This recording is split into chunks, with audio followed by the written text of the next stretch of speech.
On est à quelques jours maintenant de l'investiture du 44e président des États-Unis d'Amérique avec un duo Trump-Musk qui est en train, question, est-il en train de dérailler? Il est extrêmement offensif sur les questions d'agrandissement je dirais des frontières des États-Unis. Et c'est même pas en fait sur la question du Canada dont on parlait avant, c'est même pas un one shot. Il l'a pas dit une fois, il le redit quasiment tous les 3 jours. Enfin, c'est voilà. En comique, on appellerait ça un running gag, quoi. Il parle du canal de Suez qu'il veut récupérer. Le canal du Panama. Du canal du Panama. Oui, pardon. On verra peut-être plus tard, mais déjà le Panama. Ça viendra parce que il a tweeté, non, c'était sur Telegram, il a mis hier, je crois, une carte de l'Amérique du Nord. Bah, c'est très simple, hein. Les États-Unis désormais, ça fait toute l'Amérique du Nord plus Groenland. Alors ça fait un pays gigantesque sur la carte du monde. Donc effectivement, je pense qu'il arrivera à l'Égypte assez rapidement avant la fin de son mandat à ce rythme-là. Il parle justement du Groenland et ce qui est complètement fou, et c'est ce que Nicolas tu disais. Là où les gens pourraient dire non mais n'importe quoi, on arrête le délire. J'ai vu qu'au Danemark, on commence à dire oui, on pourrait éventuellement discuter. C'est un vieux sujet, ouais. C'est un vieux sujet. Et alors, ce qui est intéressant, c'est tout d'un coup cette stratégie de Trump. Parce que, pourquoi est-ce qu'il fait ça? Parce que ce n'était pas tellement des thèmes de sa campagne. Pas du tout. Le canal du Panama, récupérer le Groenland. On aurait pu imaginer que là, à quelques semaines de son investiture, il se focaliserait sur les Américains en disant voilà, je vais aider les Américains à récupérer leur pouvoir d'achat. Je vais relancer les industries. Une parenthèse, Nicolas, excuse-moi de te couper. En plus, et ça c'était dans la présentation que je vais faire, en plus, au moment où les États-Unis retrouvent une difficulté sur les marchés, on retrouve une difficulté sur le terrain économique aux États-Unis depuis maintenant 15 jours, 3 semaines.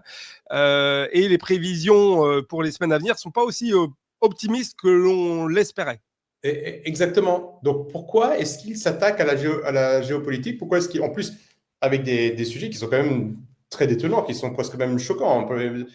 Poutine aurait dit je vais aller récupérer l'Alaska, je vais aller récupérer, ça aurait peut-être hérissé certains poils sur les dos de certaines personnes. Trump abat beaucoup de cartes qu'on n'avait pas vu venir. Il a même hier, sur son propre réseau social, partagé une vidéo de Jeffrey Sachs, et ça c'est quand même assez incroyable aussi de la part de Trump, de Jeffrey Sachs, et qui incrimine Israël, parce qu'Israël, il dit qu'Israël entraîne les États-Unis dans les guerres. Il insulte Netanyahou. Le fils de... Et Trump le retweet, enfin le partage cette information. Donc, on voit tout d'un coup qu'il y avait tout un pan de Trump qu'on n'avait pas vu venir sur son côté, sur la partie mondiale. Quelle est la finalité de tout ça? Je ne sais pas. Ce qu'on peut imaginer, c'est qu'en tout état de cause, lui, il croit vraiment à la relance de son pays par l'économie, par l'investissement, par la réindustrialisation. Visiblement, il pense qu'il a besoin aussi, si le monde doit être partagé, ce qui est mon impression pour l'instant. Je pense que Trump se dit qu'il va y avoir un nouveau Yalta, un nouvel accord westphalien, peut-être que c'est ce qu'il vise, et qu'il pourrait essayer de l'avoir sans la guerre. On va voir si c'est possible ou pas. Les grandes puissances se retrouvent, se partagent le monde. Si les États-Unis n'ont pas accès aux terres rares des Chinois, des Russes, il va falloir qu'ils aillent les chercher ailleurs. Ils en ont chez eux. Peut-être qu'ils pourraient aller en chercher au Groenland. Peut-être qu'ils pourraient aller en chercher au Canada. Si le monde est de nouveau partagé entre grandes puissances. Peut-être que c'est sa vision, parce qu'il va avoir besoin de sa part de ressources naturelles aussi. Les États-Unis ont déjà énormément. Hein. La valeur des États-Unis en ressources naturelles est gigantesque, mais pas autant évidemment que la Russie ou d'autres pays au monde. Donc peut-être que sa vision à lui, c'est de se dire, OK, là, voici des zones qui m'intéressent. Alors, il va peut-être pas aller conquérir le Canada, mais peut-être qu'il est en train d'annoncer la couleur de OK, je suis prêt à discuter avec les Chinois, je suis prêt à discuter avec les Russes. Voici votre zone d'influence, voici la mienne, voici comment on va travailler. Et puis voilà, et on va revenir à peut-être une espèce de guerre froide, ou même pas. C'est juste, on va se mettre les grandes puissances, et c'est un peu l'histoire de l'humanité. Hein. Donc, c'est rien de nouveau, hein. Nihil novis obsolé. C'est comme ça que les grandes puissances font. Je pense que c'est pour ça qu'il fait ça. On verra parce que c'est quand même assez nouveau. C'est assez agressif de sa part. Il n'a même pas parlé de sa façon de relancer l'économie américaine, de redonner de l'espoir aux Américains, de rendre le taux de suicide aux États-Unis a augmenté de 30% depuis le début du siècle, 40% de taux d'obésité. J'arrête pas d'en parler. Donc il y a des problèmes majeur au sein de la société américaine elle-même, et lui, il est en train de récupérer, il veut récupérer le Groenland. Donc on va voir, mais je pense que c'est sa discussion, ce qui me navre dans cette situation-là, c'est que les États-Unis vont peut-être tirer leur épingle du jeu, la Russie aussi, la Chine aussi, et nous, les Français, on est en train de regarder ce qui se passe. On n'a plus cette volonté de puissance. On est complètement obnubilé par cette Union européenne qui, nous pensons, va nous sauver, et alors qu'elle est en train de couler. Et je voudrais juste citer et terminer là-dessus. Le monde est en train de changer. Le monde, les grandes puissances sont en train de prendre leur part du gâteau. Et Thierry Breton ose dire les empires déclinants s'attaquent tous à l'Union européenne car jaloux de nos progrès, notre dynamique démocratique et projet de vivre ensemble. Alors, ouais, mais on a des vedettes entre Le Maire et Thierry Breton. Effectivement, on a quand même des grandes vedettes du comique. Ils sont en train de parler de projet de vivre ensemble, alors qu'il y a des plus grandes puissances qui sont en train de répartir la richesse du monde pour relancer leurs économies. On n'est pas du tout sur la même planète. Et donc, on est d'accord. Xavier, petite parenthèse aussi, au-delà de Trump, Musk est extrêmement... Enfin, c'est un homme politique maintenant, Musk. C'est le chemin qu'il a choisi. Il a un discours qui est complètement lunaire. Moi, en fait, je vais te dire mon ressentiment. J'ai trouvé ça très enthousiasmant et très emballant, cette nouvelle dynamique américaine, et il commence à me faire peur. Parce que je vois des signaux arriver, des ingérences qui sont complètement folles. Alors, le cas anglais avec Musk, moi, me convient parce que, effectivement, je suis pas fan non plus du gouvernement anglais. Mais ceci dit, ce qui est en train de se passer est complètement fou. Le poids qu'il prend aussi, Musk, dans les futures élections, notamment celle qui verra éventuellement la AfD triompher prochainement, etc. Enfin, c'est quand même assez incroyable, ces prises de position et ces ingérences politiques. Je pense qu'il y en a un qui a bien parlé à ce sujet-là, c'est dans une interview récente au Figaro Live, c'est Emmanuel Todd, qui disait, en gros, finalement, Musk, c'est le syndrome de l'Europe qui décline. C'est-à-dire, ça montre à quel point aujourd'hui les élites américaines ne prennent plus au sérieux, pour rebondir sur ce que dit Nicolas, ne prennent plus au sérieux les pays européens. Puisqu'on parle de Thierry Breton, il y en a aussi un autre qui mérite une médaille, c'est Jean-Noël Barrot, donc le ministre des Affaires étrangères français, qui trouve rien de moins que de faire une conférence de presse avec Blinken 10 jours avant que Blinken se soit à la NPE, quoi. Enfin, voilà. Donc, ce qui est grotesque. Donc, le nouvel acteur, c'est le Parti républicain, c'est Donald Trump, c'est son équipe, et ils sont tellement... La gauche européenne est tellement paniquée de l'arrivée de Trump qu'ils essayent de se raccrocher finalement au Parti démocrate en se disant, après tout, ce sera comme la dernière fois, il faut serrer les fesses pendant 4 ans, si tu me passes l'expression, et puis dans 4 ans, les démocrates vont revenir et on va recommencer comme avant. Et donc là, ça donne un peu, je pense, la direction qui va être suivie, notamment par la Macronie, du point de vue international, c'est-à-dire, on va essayer de continuer à obéir à ce que veut l'État profond et faire comme si Trump n'était pas là et n'existait pas. Sauf que là, je pense que ça va être complètement différent. Et les déclarations de Trump sur le Canada, sur le Groenland, etc., vont dans ce sens. Et sur l'analyse que fait Nicolas, je suis d'accord. Je pense que tout est une question de matière première. D'ailleurs, quand on lit le programme du Parti républicain, le programme de Trump, en fait, l'énergie pas chère, le fait de rétablir notamment la balance commerciale positive, ça va se faire notamment par l'augmentation de la production d'énergie.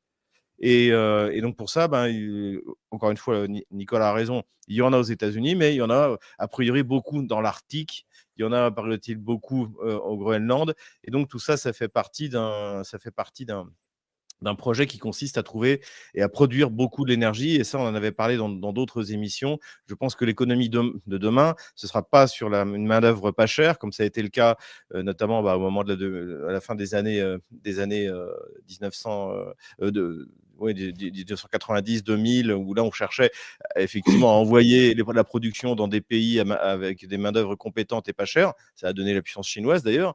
Et aujourd'hui, ce qui va être essentiel, c'est les matières premières accessible et pas cher. Et ça, pour l'économie américaine, telle que la voit Trump, c'est fondamental. Et je suis aussi d'accord sur Nicolas, sur ce qu'il dit, sur le fait qu'on va avoir un nouveau Yalta. Et d'ailleurs, quand on écoute les motivations de Trump, il dit, en gros, le canal de Panama est contrôlé par la Chine. Non, et voilà, est contrôlé par la Chine, alors que 70% des bateaux, c'est des bateaux à nous.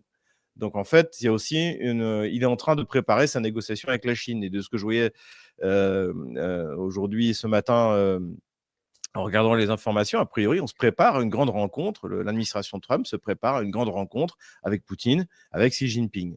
Donc oui, la comparaison avec Yalta, à mon avis, et comme le dit Nicolas, et puis après je vais arrêter là, c'est l'Europe est cruellement absente, sauf par des déclarations totalement absconses de Breton, bon, qui d'ailleurs, on ne sait pas trop ce qu'il est aujourd'hui, mais Jean-Noël Barrot, à qui tout d'un coup Blinken dit, bon, bah maintenant c'est vous qui vous occupez du problème du cas ukrainien. Ok, pas de problème, on s'en occupe. Ça m'a rappelé OSS 117 quand il dit, bon, vous allez me résoudre ce problème arabo-musulman, et pas de problème. Mais finalement, c'est peut-être pas le Canada, le 51e État américain, c'est sans doute nous, Européens. Fabrice, sur la question du Greenland, comme Trump l'appelle en anglais, moi, je ne peux pas penser que de l'autre côté de la planète, Vladimir Poutine laisse faire quelque chose comme ça. Pour des raisons qui ont été expliquées justement par Nicolas et par Xavier, il y a des enjeux économiques très clairs et incontestables, mais à mon sens, ça peut aussi avoir des intérêts stratégiques militaires comme zone. Donc, est-ce qu'on pourrait arriver sur la question du Groenland sur un affrontement une opposition entre les intérêts russes et américains? En tout cas, effectivement, il y a forcément une opposition parce que ça a déjà été dit, l'Arctique est une zone géographique d'avenir pour plusieurs raisons. D'abord, on y trouve énormément de minéraux au Groenland. Il y a aussi énormément de pétrole. 3%, je crois, des ressources mondiales se trouvent là-bas. Et puis, c'est aussi, depuis quelques années et dans les années à venir, dans les décennies à venir, ça va être une zone de passage très importante avec la fonte des glaces pour l'économie mondiale, puisque ça va être une route maritime en fait extrêmement empruntée dans les années, les décennies à venir. Donc c'est stratégique pour tout le monde. Et cette confrontation qu'il y a entre les États-Unis et la Russie sur cette zone-là, elle date pas d'hier. Mais aujourd'hui, force est de constater, et on le sait tous, la Russie a un avantage par rapport aux Américains. Et je pense en fait que ce qui se passe, c'est que Trump a pris acte que l'Amérique avait perdu contre la Russie en Ukraine. Trump prend acte aussi que, au niveau géopolitique, la Russie est en train de devenir un acteur majeur en se plaçant avec les BRICS. Et en fait, pour relancer son pays, son empire, l'empire américain qui est mourant, je pense qu'il se dit il faut lui donner un second souffle. Et ce second souffle, c'est effectivement d'aller grignoter ou en tout cas ou de prendre des pays stratégiques. Alors après, comment ça va se faire? J'en sais rien.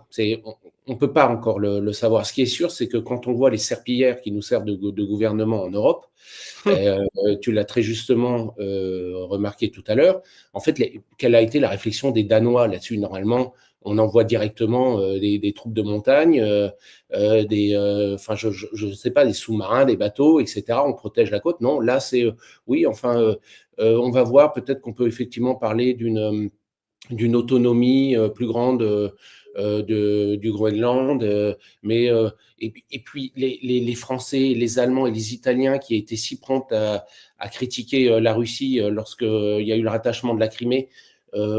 On parle d'un territoire qui est probablement 5000 fois plus grand. On n'entend personne là. Voilà. Et c'est bien la preuve que, en fait, en Europe, on n'a que des Justin Trudeau, c'est-à-dire des serpillères, des présidents qui se font traiter de girl et qui disent rien. Voilà. C'est-à-dire que, en fait, on est vraiment aujourd'hui, on est au bout d'un cycle politique où on a des hommes politiques qui n'ont plus aucun pouvoir. Alors après, voilà, pour essayer de répondre plus précisément à ta question, je pense qu'effectivement, les Russes ne voient pas ça d'un bon œil. Et d'ailleurs, je crois que c'est hier ou avant-hier, le porte-parole du Kremlin, Peskov, a dit qu'il suivait ces choses-là de près. Mais après, je vois pas très bien ce qu'ils peuvent faire. Oui, Russie du genre à les si tu me s'immiscer dans permets, la souveraineté des. je voudrais nuancer parce qu'effectivement, j'ai écouté ce qu'a dit Peskov. Peskov a quand même dit que le Groenland, c'était un problème qui concernait la relation bilatérale entre Washington et le Danemark. Danemark, c'est Donc, ça. c'est-à-dire qu'en disant, bon, bah, nous, on va pas s'en mêler. Non, mais c'est ça, c'est ce que je dis. Voilà. Il ne le Oui, voit oui, pas c'est ça. d'un bon œil non plus, parce que forcément, ça Ouais. laisse Et, arriver les États-Unis. et surtout, il y a un aspect, à mon avis, qui est important, c'est que le Groenland, pour le Danemark, en fait, c'est une région autonome qui ne fait même pas partie de Oui. l'OTAN et de l'Union européenne. Et en même temps, il y a un mouvement indépendantiste qui voudrait prendre ses distances vis-à-vis du Danemark. Et Peskov a rajouté, c'est très bien de demander l'avis des gens qui habitent au Groenland, mais dans ce cas, il faut se souvenir aussi de l'avis des habitants du Donbass, de la Donetsk et de Lugansk. Donc, je pense que les Russes, ils sont déjà prêts. Ok, Trump, il veut le Groenland, un petit morceau du Canada ou un gros. Bon, bah, mettons-nous d'accord. Et puis, et on rejoint ce que disait Nicolas, c'est-à-dire une politique de bloc consolidée, en fait. Donc, c'est juste pour nuancer par Alors, rapport à ce que ça ressemble un petit peu, puisqu'on sort des fêtes de Noël, à la fin de partie de Monopoly, quand tu as viré les 2-3 joueurs qui comptaient pas et que tu es en train de prendre les cartes qui restent et tu distribues, voilà. c'est Avec ce que Macron Cormier à appelle les carnivores sur les herbivores, tout ça. Exactement. Alors, on va finir cette émission, messieurs, dans quelques minutes. Revenons à ma question centrale, finalement. Est-ce que Elon Musk et Donald Trump, ou je devrais même dire dans l'ordre plutôt, le patron et son adjoint, est-ce que Donald Trump et Elon Musk sont dangereux ou pourraient commencer à être dangereux? Je parle pour nous, hein, en tant que nation prétendument souveraine. Bon, pour moi, je vais répondre en premier. Pour moi, pas plus qu'avant. Trump représente un danger parce que, en fait, les États-Unis sont prêts à piller le patrimoine industriel de l'Europe pour se C'est ça. réindustrialiser. Donc, et Trump n'est pas l'ami de l'Europe. Et c'est tout à fait normal. Trump est un nationaliste. Donc, il voit l'intérêt supérieur de la nation américaine. Et ça ne lui pose aucun problème de continuer ce qui a été commencé sous Biden grâce aux sanctions contre la Russie. Donc, aujourd'hui, je crois que le prix de l'énergie pour l'industrie est je crois, quelque chose comme 8 fois supérieur en Europe par rapport aux États-Unis ou par rapport à la Russie. Donc, en fait, la désindustrialisation, notamment en Allemagne, va se poursuivre. Et Trump, ça lui va très bien que les usines migrent. Donc, Trump n'est pas l'ami de l'Europe. Le problème, c'est que les dirigeants européens ne savent pas comment agir avec un pays, avec une Amérique hostile ouvertement. En fait, l'Amérique de Biden était hostile vis-à-vis de l'Europe. On l'a vu avec l'explosion de Nord Stream, on a vu vraiment cette volonté de détruire l'économie européenne. Mais là, le truc, c'est que Trump le cache même pas. Et sans doute va faire en sorte de nous soumettre encore plus. Donc, je dirais, moi, ça me choque pas ce qu'il fait. Le problème, c'est qu'on devrait en faire autant. On devrait prendre acte que l'Amérique est un pays hostile vis-à-vis de l'Europe. Et donc, il faut réagir, il faut affirmer la souveraineté et prendre les mesures nécessaires pour y résister. Et notamment, ça passe par une union étroite avec la Russie, qui est le pourvoyeur de cette énergie pas chère, de ces matières premières qui nous manquent. Maintenant, qui est en train de devenir sans doute c'est la 4e économie mondiale aujourd'hui en parité de pouvoir d'achat. Il y a une hyper-industrialisation qui, je vous invite à venir écouter mon bulletin de cette semaine, puisque je vais en parler des grandes usines qui ont été construites en Russie pendant 2024. Donc, la seule solution par rapport à ce que veut Trump, c'est l'union de l'Europe continentale. Voilà. L'Allemagne, la France, Paris, Moscou, Berlin. Donc, malheureusement, on en est loin de ce que je vois. Alerte Info. Géopolitique profonde prend sa place dans le paysage médiatique français. Bonsoir à tous, vous êtes sur Géopolitique profonde, la chaîne qui est là pour remplacer les médias subventionnés. On investit maintenant la rue et on veut vous entendre. Le gouvernement de M. Macron nous a obligés et nous a enfermés chez nous. Mais on a besoin de votre soutien. Alors cliquez sur le bouton j'aime pour nous soutenir.